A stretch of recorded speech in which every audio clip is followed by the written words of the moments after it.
Hello students, कैसे हैं आप लोग। आई होप आप लोगों की पढ़ाई अच्छी चल रही होगी। देखिए, आज हम लोग नेट जेआरएफ परीक्षा की 2019 का पीवाईक्यू सॉल्व कर रहे हैं। तो चलिए आइए शुरू करते हैं। आपके स्क्रीन पर आपको पहला क्वेश्चन दिखाई दे रहा होगा कि निम्नलिखित में से किस कहानी में नौकरी के सिलसिले में बाहर रहने के कारण गजाधर बाबू की लंबी अनुपस्थिति उन्हें परिवार के ढांचे से ही बाहर कर देती है। तो ये वापसी कहानी में ऐसा होता है कि जो गजाधर बाबू होते हैं, जब उनके रिटायरमेंट हो जाती है तो भी परिवार के बीच का वो हिस्सा नहीं बन पाते हैं। ठीक है। और याद रखिएगा कि जो वापसी कहानी है वो उषा प्रियंवदा के द्वारा लिखी गई कहानी है। ठीक है, इस चीज को याद रखिएगा। और चीफ की दावत किसके द्वारा लिखी गई है? भीष्म शाहनी के द्वारा। ठीक है, इस चीज को याद रखिएगा।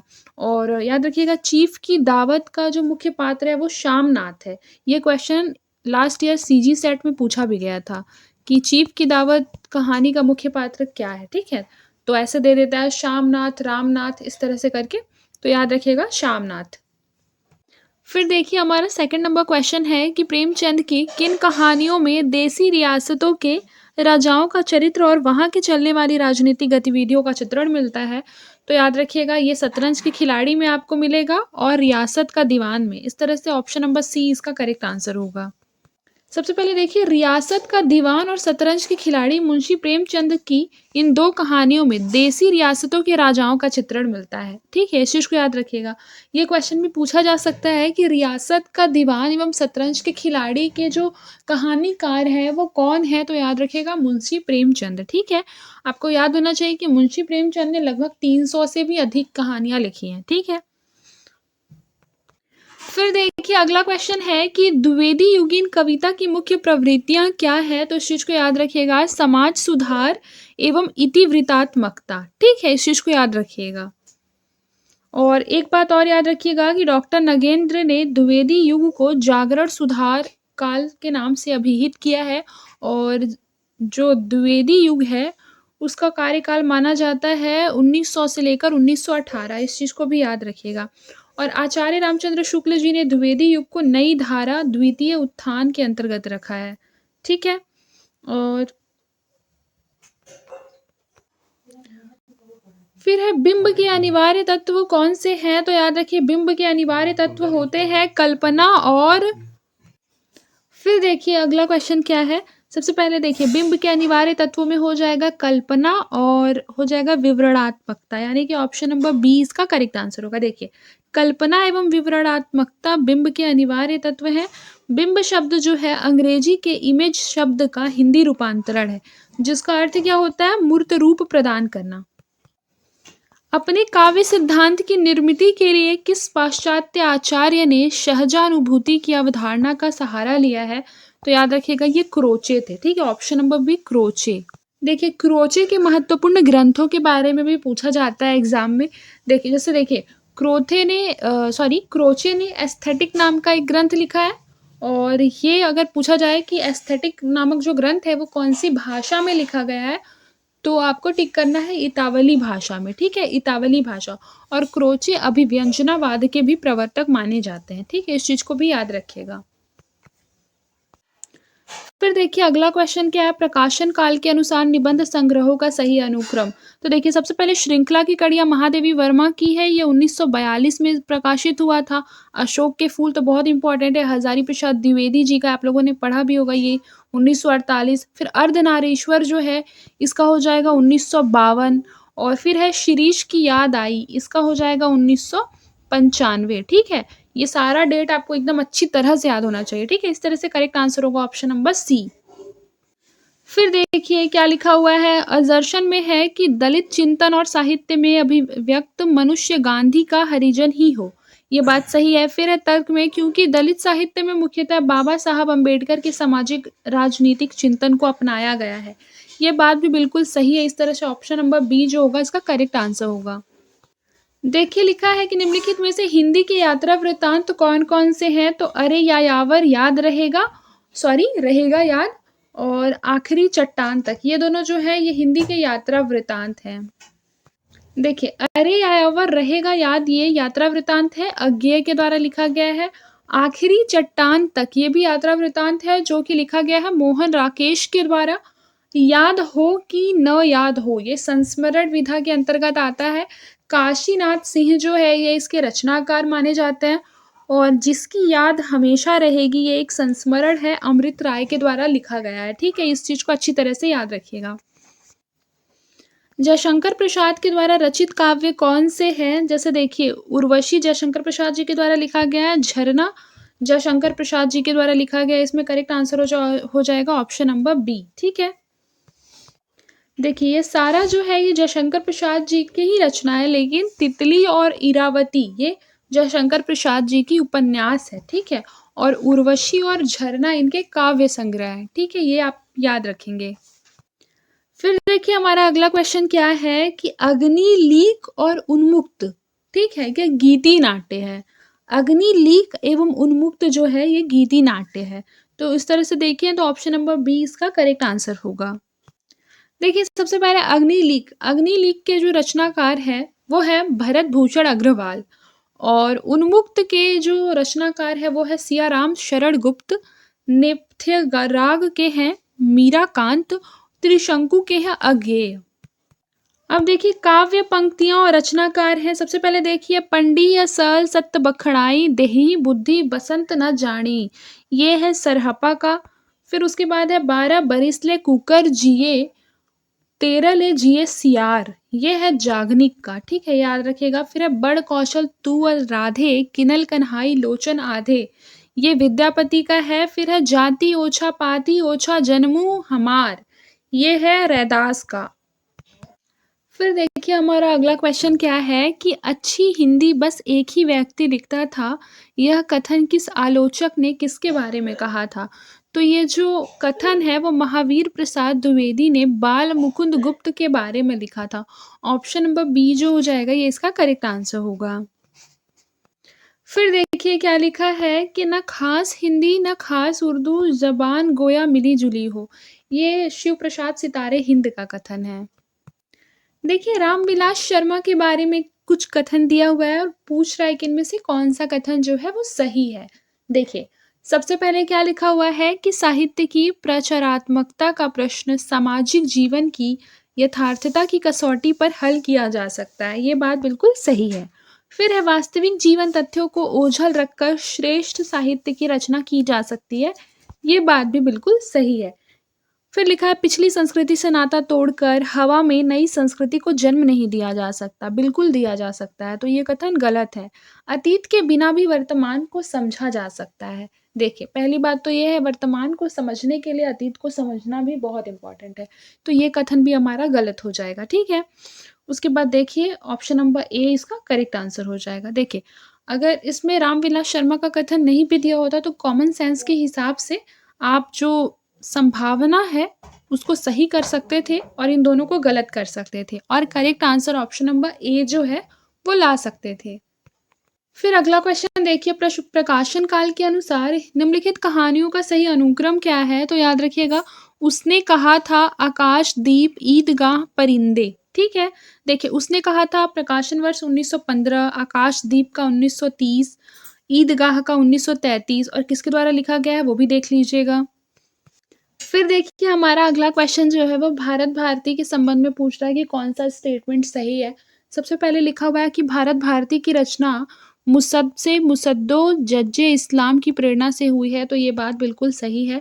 फिर लिखा है राष्ट्रीय सांस्कृतिक चेतना जगाने में यह कृति विफल रही है, तो ये कथन जो है बिल्कुल गलत है क्योंकि राष्ट्रीय सांस्कृतिक चेतना जताने में जो भारत भारती है जो कि मैथिली शरण गुप्त के द्वारा लिखा गया है ये एकदम सफल रचना रही है। ठीक है, फिर देखिए गुप्त जी भारत दर्पण के लेखक ब्रजमोहन दत्तात्रेय कैफी से भी प्रभावित थे, तो ये बात भी बिल्कुल सही है। फिर लिखा है इसमें आद्यंत भारत की दयनीय स्थिति का वर्णन किया गया है, तो ये बात गलत है। इसमें जब भारत पिछली स्थिति में था उस टाइम के भारत का दयनीय दशा का वर्णन किया गया है, तो इस तरह से करेक्ट आंसर होगा ऑप्शन नंबर ए।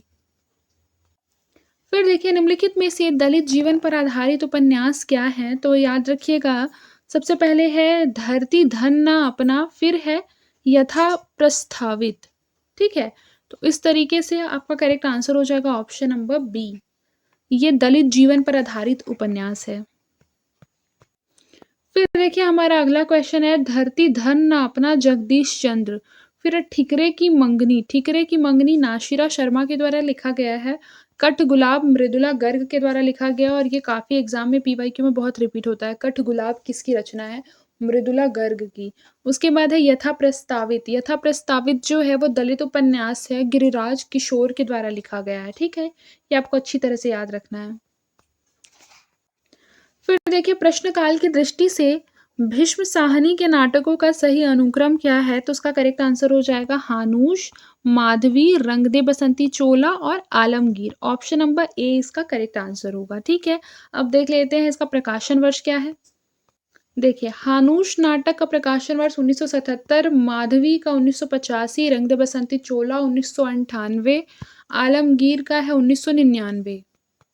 फिर देखिए कॉलरीज के अनुसार क्या दिया हुआ है कि कल्पना दार्शनिक चिंतन का परिणाम नहीं है, तो ये गलत है। कल्पना जो है वो दार्शनिक चिंतन का परिणाम है। अगर आपके पास थोड़ा भी कॉमन सेंस होगा तो आप इस क्वेश्चन को गलत नहीं करेंगे। देखिए फिर है, कल्पना प्रतिभा है और यही कवि की सृजनात्मकता है, तो ये बात क्या बोल रहा है? बिल्कुल सत्य है।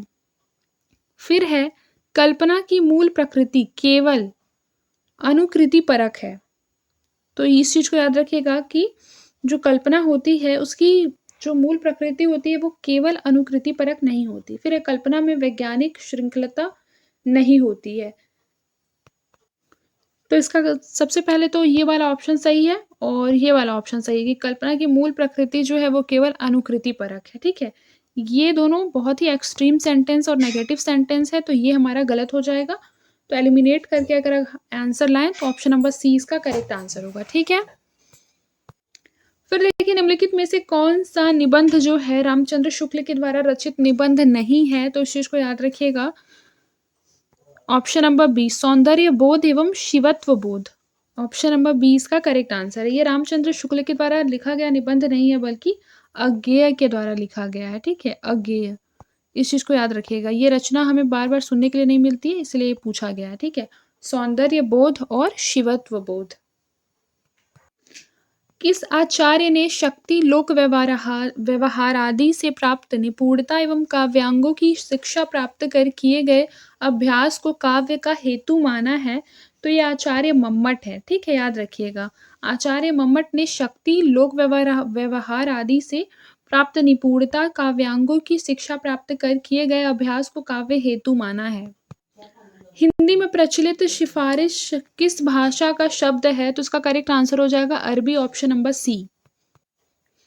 देखिए हिंदी भाषा के शब्द हैं आन, गोबर, घोड़ा, सुई, खीर, भात। इस तरह के क्वेश्चन काफी पूछे जाते हैं कि इसमें से जो शब्द है, जैसे मान लीजिए गोबर, गोबर कौन सी भाषा का शब्द है? फिर ऑप्शन में लिखा रहेगा हिंदी, फारसी, अरबी, तुर्की, पुर्तगाली, और आपको फिर बताना है कि कौन सा। तो याद रखिएगा गोबर जो है वो हिंदी भाषा का शब्द है। इसी तरीके से एक शब्द आता है कबूतर। कबूतर कौन सी भाषा का शब्द है? तो याद रखिएगा कबूतर फारसी भाषा का शब्द है। फारसी भाषा के अन्य शब्दों में कबूतर, कमीना, खरगोश, आमदनी, हफ्ता, ये सब जो है ये फारसी भाषा का है। फिर उसके बाद है अरबी भाषा का। अरबी भाषा में आएगा वकील, अदालत, एहसास, गरीब, इस्तीफा आदि। तुर्की में आएगा चाकू, कैंची, तोप, बंदूक, बारूद, कालीन, गलीचा और उर्दू। फिर देखिए अगला क्वेश्चन क्या लिखा हुआ है। असर्शन में बोल रहा है कि जैसे विश्व में विश्वात्मा की अभिव्यक्ति होती है वैसे ही नाटक में रस की। बिल्कुल करेक्ट बात है। फिर देखिए तर्क है क्योंकि संघर्ष की नाट्य स्थितियों में ही रसवादन की प्रक्रिया विकसित होती रहती है, तो ये भी इसका करेक्ट आंसर हो जाएगा। ठीक है, ये दोनों ही सही है। फिर देखिए अगला है कि भरत द्वारा निर्दिष्ट सात्विक भावों का इनमें से कौन सा समूह सही है? तो याद रखिएगा वेपथु, वैवर्ण्य, अश्रु, रोमांच, स्तंभ। ऑप्शन नंबर सी इसका करेक्ट आंसर है। आवारा मसीहा किस साहित्यकार की औपन्यासिक जीवनी है? तो याद रखिएगा शरद चंद्र। ये सीजी सेट में इस बार पूछा गया था। ठीक है, ऑप्शन नंबर ए इसका करेक्ट आंसर है। और आवारा मसीहा जो है उस रचना का प्रकाशन वर्ष अगर एग्जाम में पूछे तो याद रखेगा 1974। ठीक है, और आवारा मसीहा के लेखक का नाम पूछे तो विष्णु प्रभाकर। फिर निम्नलिखित आचार्यों का सही कालक्रम सजाना है। देखिए सबसे पहले लिखा है दंडी, दंडी के बाद आनंदवर्धन, फिर कुंतक, फिर रुय्यक। याद रखिएगा रुय्यक जो है वो सबसे अंत में आए हैं। देखिए सबसे पहले दंडी, दंडी जो है 7वीं शताब्दी के हैं, आनंदवर्धन 9वीं शताब्दी के हैं और कुंतक जो है 10वीं 11वीं शताब्दी के हैं। फिर देखिए प्लेटो के अनुसार एक समर्थ कवि काव्य रचना किस प्रकार करता है, तो उसका करेक्ट आंसर हो जाएगा किसी सचेष्ट कलात्मक प्रेरणा की अपेक्षा दैवी शक्ति से प्रेरित और अभिभूत होकर। ठीक है, ऑप्शन नंबर ए इसका करेक्ट आंसर है। फिर देखिए हमारा अगला क्वेश्चन है प्रकाशन वर्ष की दृष्टि से निम्नलिखित काव्य कृतियों का सही अनुक्रम। सबसे पहले याद रखिए आंसू, आंसू के बाद पल्लव, पल्लव के बाद स्वप्न, स्वप्न के बाद साकेत। देखिए आंसू का प्रकाशन वर्ष कब है बताइए, 1925। ठीक है, और ये जयशंकर प्रसाद जी की रचना है। पल्लव का है सुमित्रा नंदन पंत और ये 1928, स्वप्न 1929, फिर राम नरेश त्रिपाठी का है स्वप्न। साकेत का है 1931, मैथिली शरण गुप्त का।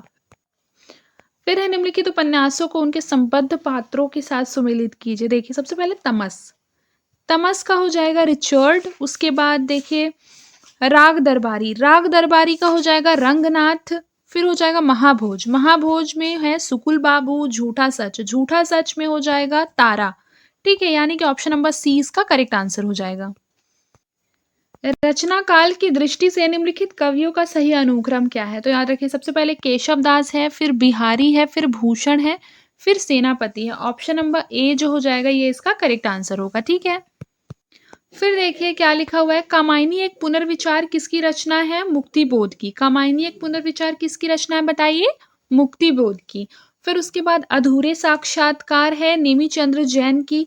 इतिहास और आलोचना ये है नामवर सिंह का।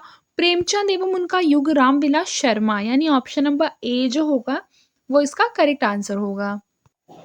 गीत फरोश में कवि क्या कहना चाहता है, तो याद रखिए गीत फरोश में कवि क्या कहना चाहता है, दूसरों के मन माफिक कविता लिखने और बेचने के लिए कवि विवश है, यानी ऑप्शन नंबर बी जो होगा ये इसका करेक्ट आंसर होगा। ठीक है, और गीत फरोश किसकी रचना है यदि ये पूछता तो क्या लिखते, तो याद रखिए गीत फरोश जो है वो भवानी प्रसाद मिश्र का काव्य संग्रह। और याद रखिए गीत फरोश पे एक क्वेश्चन इस बार सीजी सेट में भी पूछा गया था। ठीक है, याद रखिएगा इस चीज को।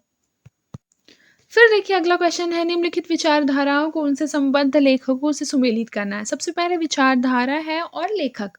देखिए क्या लिखा हुआ है विचारधारा में, मार्क्सवाद। तो हमें पता है कि जो मार्क्सवाद है एंगेल्स उसके लेखक हैं। ठीक है, उस विचारधारा के। उसके बाद है अस्तित्ववाद, अस्तित्ववाद के हैं कॉफका। मनोविश्लेषणवाद के कौन है, मनोविश्लेषणवाद की युंग है। और उत्तर आधुनिकतावाद के कौन है, रोलाम बार्थ, यानी ऑप्शन नंबर ए इसका करेक्ट आंसर होगा। फिर देखिए हमारा करेक्ट आंसर, सबसे पहले क्वेश्चन देखिए, देखिए क्या लिखा हुआ है कि निम्नलिखित क्रांतिकारी कविताओं को उनके रचनाकारों के साथ सुमेलित कीजिए। क्रांतिकारी कविता कौन सी है, वीरों का कैसा हो वसंत। ये किसकी कविता है, सुभद्रा कुमारी चौहान का। कैदी और कोकिला, कैदी और कोकिला किसका है, माखनलाल चतुर्वेदी का। उसके पश्चात जवानी, जवानी किसका है बताइए, बाल कृष्ण शर्मा नवीन का। हिमाद्री तुंग श्रृंग से, ये किसकी कविता है, जयशंकर प्रसाद की, यानी ऑप्शन नंबर सी इसका करेक्ट आंसर होगा। ठीक है, एक बार आप खुद से भी इसे मैच करके देख लेंगे।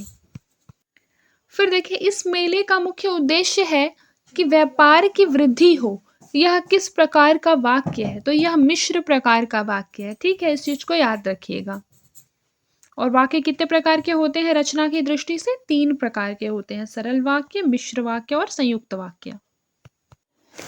जैसे देखिए यहाँ पर लिखा हुआ है सरल वाक्य। सरल वाक्य जिस वाक्य में एक क्रिया होती है और एक कर्ता होता है उसे साधारण वाक्य या सरल वाक्य कहते हैं। जैसे यहाँ पर देखिए बिजली चमकती है, ये क्या है, सरल वाक्य है। ठीक है, जिसमें कि एक उद्देश्य और एक ही विधेय रहता है, बिजली चमकती है। ठीक है, और मिश्र वाक्य देखिए, मिश्र वाक्य क्या होता है कि जिस वाक्य में एक साधारण वाक्य के अतिरिक्त उसके अधीन कोई दूसरा अंग वाक्य हो उसे मिश्र वाक्य कहते हैं। जैसे कि देखिए ऐसे वाक्यों का जो आरंभ होता है उसमें लगा होता है ताकि, जिससे, ज्यों ही, ज्यों ज्यों, चूंकि, क्योंकि, यद्यपि इत्यादि, ये सब लगा हुआ होता है। जैसे देखिए उसने कहा कि मैं निर्दोष हूं, लगा ना यहाँ पे की लगाना, तो ये क्या हो गया, मिश्र वाक्य हो गया। फिर देखिए, जिस वाक्य में साधारण अथवा मिश्र वाक्यों का मेल संयोजक अवयवों द्वारा होता है उसे संयुक्त वाक्य कहते हैं। जैसे कि मैंने खाना खाया और मेरी भूख मिट गई। तो यहाँ पे क्या हुआ, और आया, और जहां आ जाता है ना वहां होता है संयुक्त वाक्य। ठीक है, इस चीज को याद रखिएगा। अब ये अगला क्वेश्चन देखिए। अजर्शन कह रहा है कि भारतेंदु युग में मध्यकालीनता और आधुनिकता का द्वंद्व है। ये बात बिल्कुल सही है। फिर लिखा है तर्क, क्योंकि उस समय का भारतीय समाज संक्रमण के दौर से गुजर रहा था। तो ये बात भी बिल्कुल सही है, यानी कि करेक्ट आंसर होगा ऑप्शन नंबर बी। अगला क्वेश्चन देखिए, क्या कह रहा है कि शास्त्र के अनुसार अर्थ प्रकृति के कितने प्रकार हैं। तो याद रखिए, कितने प्रकार है अर्थ प्रकृति के, बताइए। बिल्कुल सही, बिंदु होता है और बीज होता है। ऑप्शन नंबर सी इसका करेक्ट आंसर हो जाएगा। देखिए, अर्थ प्रकृति क्या होता है, ये कथा वस्तु के वे अंग होते हैं जो वस्तु के कार्य की ओर अग्रसर करते हैं। और याद रखिएगा, अर्थ प्रकृति में टोटल कितने प्रकार होते हैं, 5 प्रकार होते हैं। एक होता है बीज, फिर दूसरा होता है बिंदु, तीसरा पताका, चौथा प्रक्रिया, पांचवा कार्य। फिर अगला क्वेश्चन देखिए। अगला क्वेश्चन है कि आत्मकथाओं को उनके लेखकों से मैच करना है। तो सबसे पहले हादसे, हादसे क्या है, हादसे की विधा क्या है बताइए, आत्मकथा। ठीक है, यहाँ लिखा हुआ है आत्मकथा। ठीक है, अब देखिए, हादसे जो है वो रमणिका गुप्ता का है। और उसके बाद है मुड़ मुड़ कर देखता हूं, आत्मकथा है, किसने लिखा है इसे, राजेंद्र यादव ने। याद रखिएगा, राजेंद्र यादव की आत्मकथा कौन सी है, मुड़ मुड़ कर देखता हूं। सिकंजे का दर्द, सिकंजे का दर्द है सुशीला टाक भौरे। जूठन, जूठन का क्या है बताइए, ओम प्रकाश वाल्मीकि का है जूठन। जूठन एक आत्मकथा है ओम प्रकाश वाल्मीकि का। ठीक है, इस चीज को याद रखिएगा। अब अगला क्वेश्चन देखिए, पीछे लागा जाई था लोक वेद के साथ, आग थे सतगुरु मिलिया दीपक दिया हाथ। उपर्युक्त पंक्तियों में कबीर क्या कहना चाहते हैं।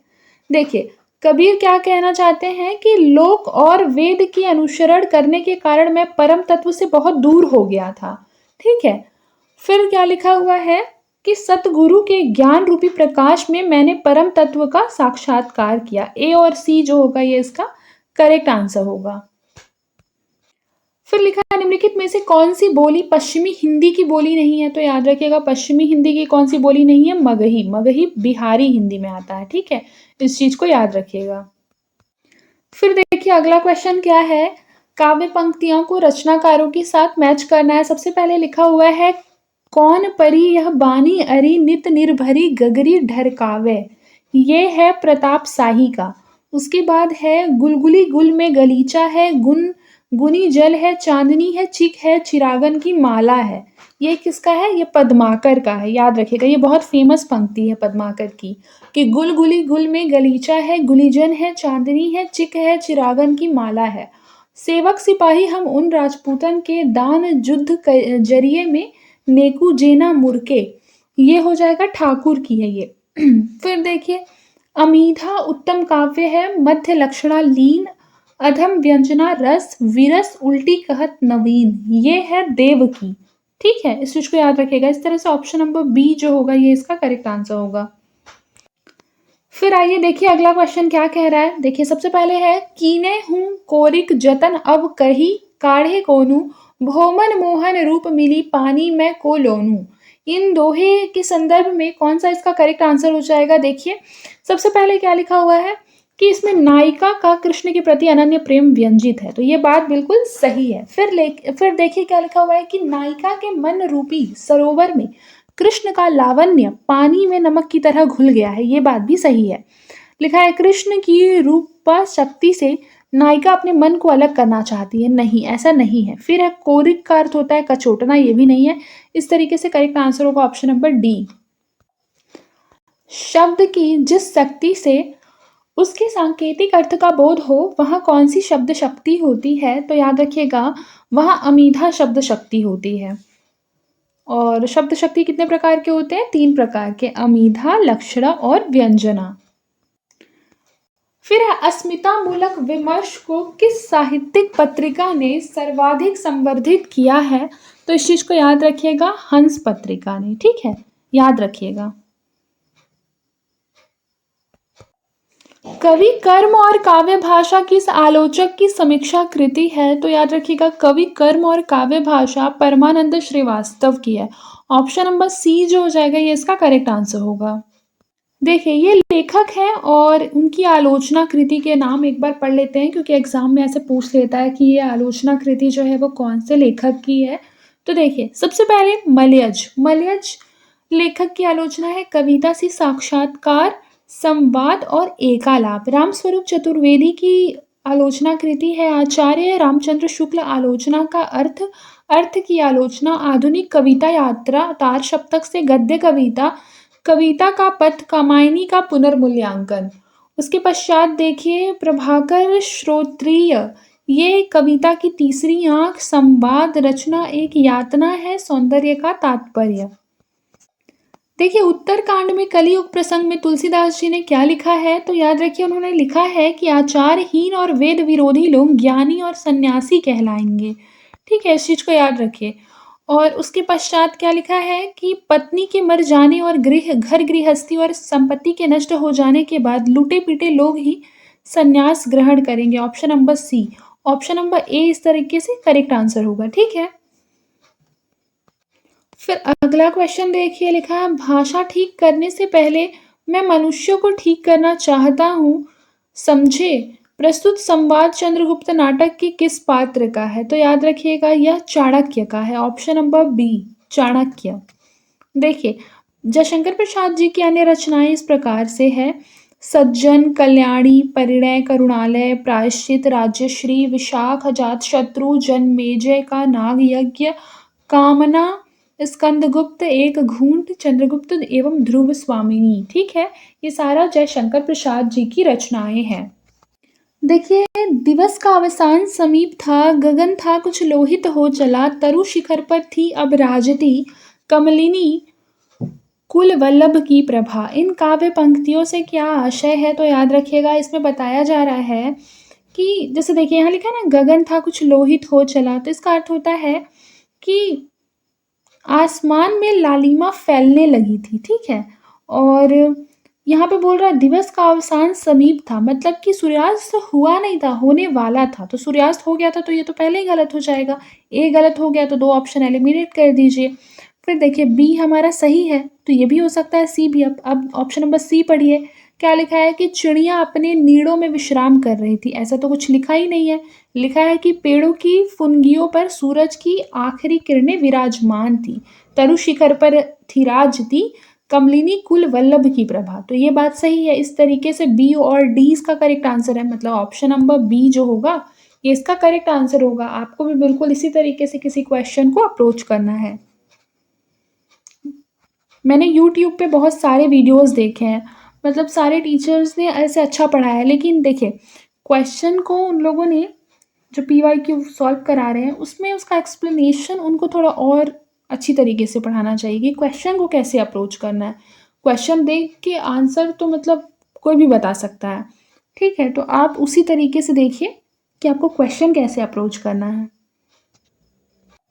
फिर अगला क्वेश्चन देखिए कि अफ्रीका में रंगभेद उपनिवेशवादियों की स्थानीय और भारतीय मूल के निवासियों के प्रति घृणा और क्रूरता का मार्मिक चित्रण किस उपन्यास में किया गया है? तो इसका करेक्ट आंसर हो जाएगा पहला गिरमिटिया। पहला गिरमिटिया उपन्यास किसका है बताइए, किसके द्वारा लिखा गया है? तो याद रखिएगा यह गिरिराज किशोर का उपन्यास है। किसका? गिरिराज किशोर। यहाँ लिख देती हूँ गिरिराज किशोर। फिर अगला क्वेश्चन देखिए, राम तुम मानव हो ईश्वर नहीं हो क्या, विश्व में रमे हुए नहीं सभी कहीं हो क्या, तब मैं निरीश्वर हूँ ईश्वर क्षमा करे, तुम न रमो तो मन तुम में रमा करे।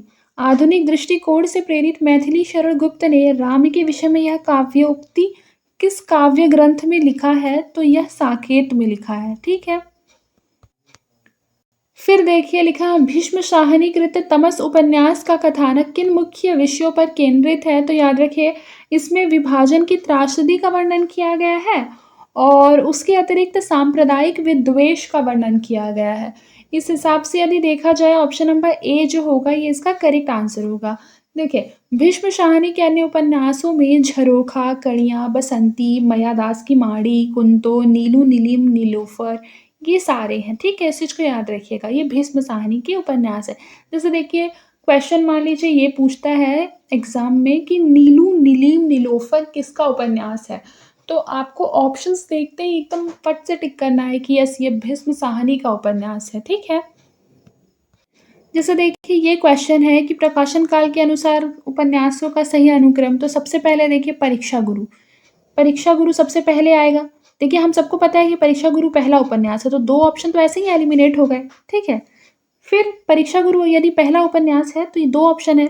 फिर हमको पता है कि परीक्षा गुरु जो है वो लिखा गया है 1882 में और गोदान जो है 1936 में, और हमें ये पता है कि शेखर एक जीवनी काफ़ी बाद में लिखा गया था, ठीक है? 1945 समथिंग पे। तो ये हमारा 3rd नंबर पे हो जाएगा, और तमस तो हमें सबको पता है कि ये 1973 में लिखा गया है, ये एकदम रटा होना चाहिए। तो तमस सबसे लास्ट में होगा। तो इस तरीके से ऑप्शन नंबर ए हमारा करेक्ट आंसर होगा। ये क्वेश्चन काफ़ी ईज़ी था, इसको आप एलिमिनेट करके भी ला सकते थे। फिर अगला क्वेश्चन देखिए, संज्ञा अथवा सर्वनाम के जिस रूप में उसका संबंध वाक्य के किसी दूसरे शब्द के साथ प्रकाशित होता है उसे क्या कहते हैं? तो याद रखिएगा उसे कारक कहते हैं। फिर देखिए अगला क्वेश्चन है, अंधेर नगरी नाटक का अंतिम दृश्य कौन-सा है? तो याद रखिए अंधेर नगरी नाटक जो है उसका अंतिम दृश्य कौन-सा है? शमशान का है। अंधेर नगरी नाटक जो है भारतेंदु हरिश्चंद्र के द्वारा लिखा गया है, और अंधेर नगरी नाटक में जो राजा की मूर्खता, अन्याय एवं अंधेर गर्दी पर तीखा व्यंग किया गया है। भारतेंदु के अन्य नाटक इस प्रकार हैं, वैदिकी हिंसा हिंसा न भवति, विशस्य विषमोद्धौषम्। फिर उसके बाद है प्रेम जोगिनी, चंद्रावली, भारत दुर्दशा, नील देवी, अंधेर नगरी, सती प्रताप। फिर देखिए निम्नलिखित में से कौन सा उपन्यास ऐतिहासिक सांस्कृतिक उपन्यास नहीं है? तो उसका करेक्ट आंसर हो जाएगा टेढ़े मेढ़े रास्ते, ऑप्शन नंबर सी। टेढ़े मेढ़े रास्ते याद रखिए भगवती चरण वर्मा की रचना है, और टेढ़े मेढ़े रास्ते का जो प्रकाशन वर्ष है वो 1946 है। फिर देखिए अगला क्या है, बाण भट्ट की आत्मकथा, ये 1946 में प्रकाशित हुई थी, हजारी प्रसाद द्विवेदी की है। पुनर्नवा जो है ये भी हजारी प्रसाद द्विवेदी की है। वैशाली की नगर वधु चतुर्सेन शास्त्री की है, और ये 1949 में प्रकाशित हुआ था। फिर अगला क्वेश्चन देखिए, आनंदवर्धन ने किस काव्य को ध्वनि कहा है? तो याद रखिए उन्होंने कहा कि जहाँ शब्द और अर्थ दोनों अपने अर्थ का उत्सर्जन कर व्यंग्यार्थ को अभिव्यक्त करे, वही ध्वनि है। ऑप्शन नंबर सी इसका करेक्ट आंसर है। फिर देखिए अगला क्वेश्चन है कि धर्मवीर भारती के संदर्भ में कौन सा जो है वो सही नहीं है? ठीक है, याद रखिएगा कौन सा सही नहीं है? तो याद रखिए ऑप्शन नंबर ए, वे व्यक्ति स्वातंत्र्य के विरोधी कवि हैं। ये चीज़ सही नहीं है, ठीक है, इस चीज़ को याद रखिएगा। बाकी वे व्यक्ति स्वातंत्र्य के पक्षधर कवि हैं, ये बात सही है। और धर्मवीर भारती कैशोर भावुकता के लेखक हैं, ये सही है। वे मिथकीय संदर्भों पर आधारित कविता लिखने वाले कवि हैं, ये भी सही है। देखिए श्रद्धा श्रद्धा और ईड़ा से संबंधित मुक्तिबोध के संबंध में कौन-कौन से कथन जो हैं वो सही हैं? बताइए। तो सबसे पहले ये वाला कथन देखिए, श्रद्धा में आत्मबद्ध भावुकता का अभाव है, तो ये बात गलत है, तो ये दोनों स्टेटमेंट रॉन्ग हो जाएगा। फिर देखिए ईड़ा का व्यक्तित्व सामाजिक सार्वजनिक महत्व से विन्यस्त है। फिर लिखा श्रद्धा के पास अपना कोई सार्वजनिक जीवन नहीं है, तो देखिए ये चीज़ भी सही नहीं है।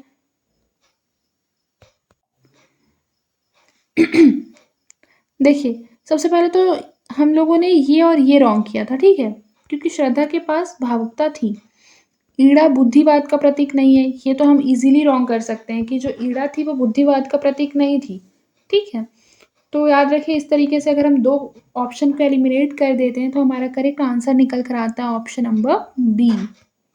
फिर देखिए ये क्वेश्चन कि फोर्ट विलियम कॉलेज के हिंदुस्तानी के प्रथम प्रोफेसर कौन थे? तो याद रखिए ये गिल क्राइस्ट था, गिल क्राइस्ट।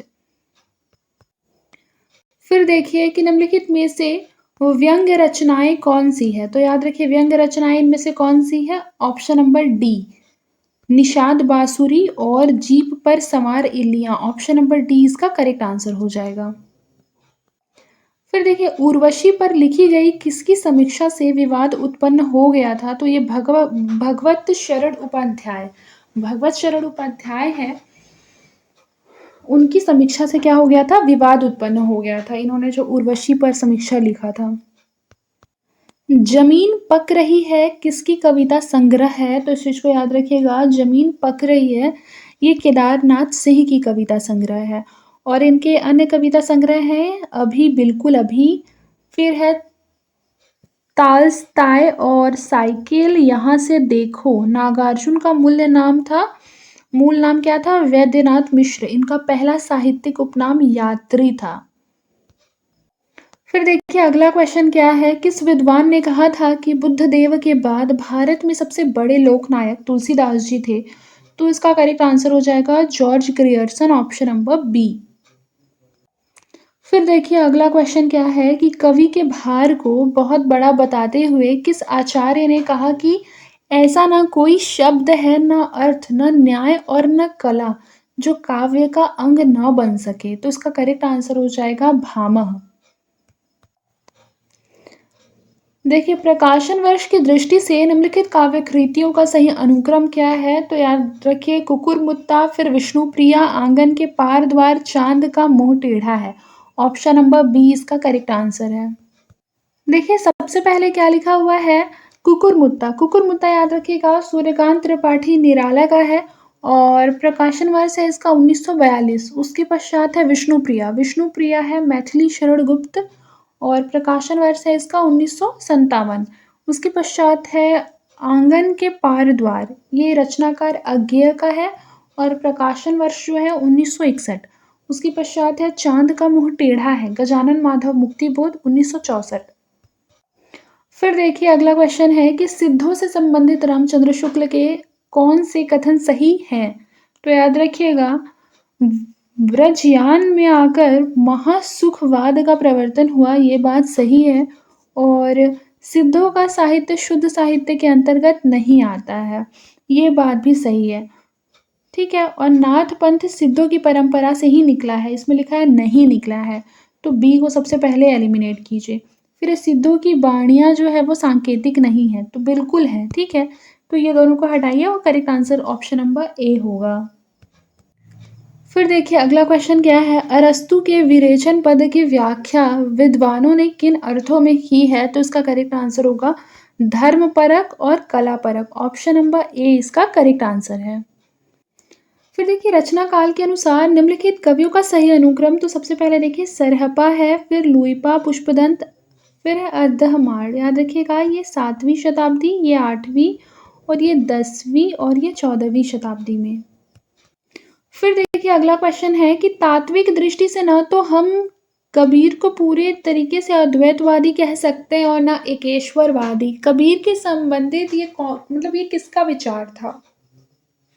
तो ये रामचंद्र शुक्ल जी का विचार था। Option number B. फिर देखिए भारतीय संविधान के किस अनुच्छेद के अनुसार उच्चतम न्यायालय एवं उच्च न्यायालय में सब कार्यवाहियां अंग्रेजी भाषा में होगी? तो इसका करेक्ट आंसर है आर्टिकल 348। देखिए निम्नलिखित ग्रंथों का सही कालक्रम याद रखिए, पहले पोइटिक्स लिखा गया, फिर लिटरेरिया, फिर बायोग्राफिया, फिर एस्थेटिक, फिर द सैक्रेड वुड, यानी ऑप्शन नंबर बी इसका करेक्ट आंसर है। सबसे पहले क्या लिखा हुआ है? पोइटिक्स। पोइटिक्स की जो रचनाकार है वो अरस्तु हैं और लिटरेरिया बायोग्राफिया के कॉलरिज हैं, एस्थेटिक के क्रोचे हैं, द सैक्रेड वुड के टीएस इलियट हैं। फिर देखिए स्थापना में लिखा हुआ है आधुनिकता एक अनवरत और अंतहीन प्रक्रिया है, तो ये बात भी बिल्कुल सही है। तर्क में क्या दिया हुआ है? क्योंकि प्रत्येक परिवर्तन नए संशयों, सिद्धांतों और संभावनाओं को जन्म देता है, ये बात भी बिल्कुल सही है। इस तरीके से ऑप्शन नंबर बी हमारा करेक्ट आंसर होगा।